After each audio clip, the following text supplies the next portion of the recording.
Hi, welcome to Film Fiend. My name is Seb, and today I'm reviewing Tuna. So, Tuna is written and directed by Daniel Roher, who has previously only made documentaries, so this is his first fictional feature film, and I loved this film. It was so good.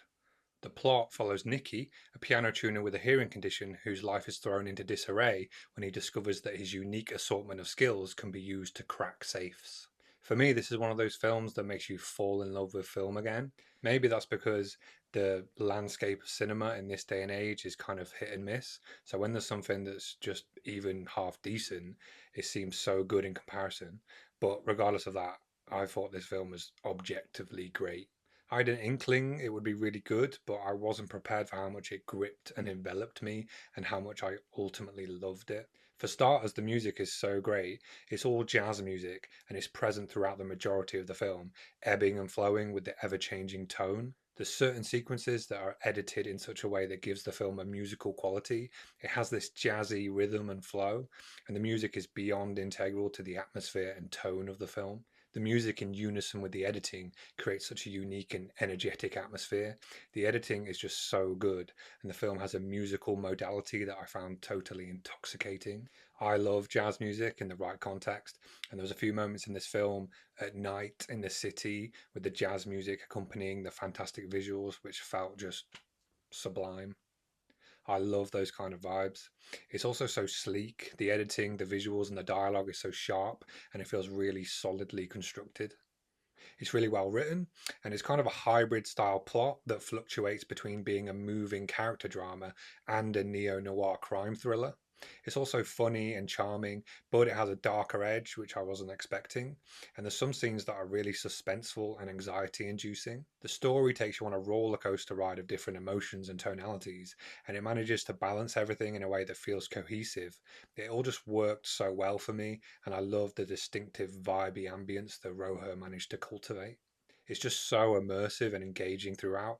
I found myself completely engrossed in the captivating atmosphere and the compelling plot.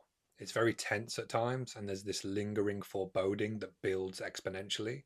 I think it has a little bit of the place beyond the pines going on in the background, mixed with a pinch of whiplash. And speaking of the place beyond the pines, Leo Woodall, who plays Nicky, kind of reminded me of a young Ryan Gosling. I don't know if it was him or his character in the context of this film, but he has a similar quality to Gosling's character in The Place Beyond the Pines. He's an anti hero and he has that lovable rogue energy. He's a bit rough around the edges, but with a heart of gold, and Woodall's performance is great. Equally great is Havana Rose Liu as Ruthie. They have a very believable chemistry. They're both really endearing characters, and you believe in their connection, which keeps you invested in their plight. It's really moving stuff, and you're rooting for them throughout. Also, it was nice to see Jean Reno again. You know, in the credits when it's listing the cast and it says and whoever or with whoever, it's definitely an and role for him. If there's a flaw in this film, it's that there's some stuff that's a bit too convenient. It's possibly a little contrived in places, but I didn't care. I loved it. I thought it was charming, moving, and thrilling. It's a unique and eclectic film, and I was smiling most of the way through because of how much I was enjoying it, and I came out of the cinema buzzing. For me, it's one of those films that gets you hyped about film again. As cinephiles, we're all seeking that feeling of escape, that total immersion into an atmosphere and a story that transports you. And for me, this film did that. I loved it. So that brings me on to an incidental point. I'm going to digress from the review here because, in the wake of my amazing experience with this film, it made me realize how much I didn't connect with Disclosure Day. I watched that film 2 days prior, and I don't think I realized at the time how much it didn't strike a chord with me, and I don't think I fully got that across in my review for that film. There's still plenty to enjoy about it.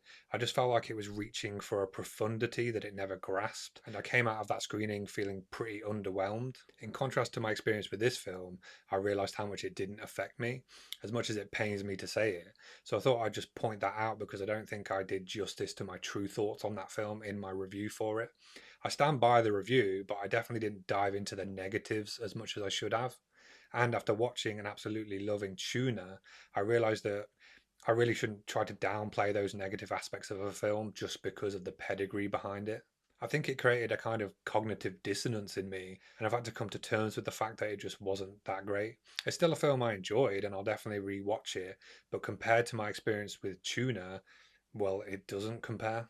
All that matters is how much a film moved you or engaged with you, and if it had lasting impact. Not necessarily even for the story, just the general experience of the film. And this one really got me, but Disclosure Day didn't. Anyway, Tuna is great. Go see it. I can't imagine anyone not liking it. So that was my review of Tuna. Thanks so much for watching, and hopefully I'll see you in the next one.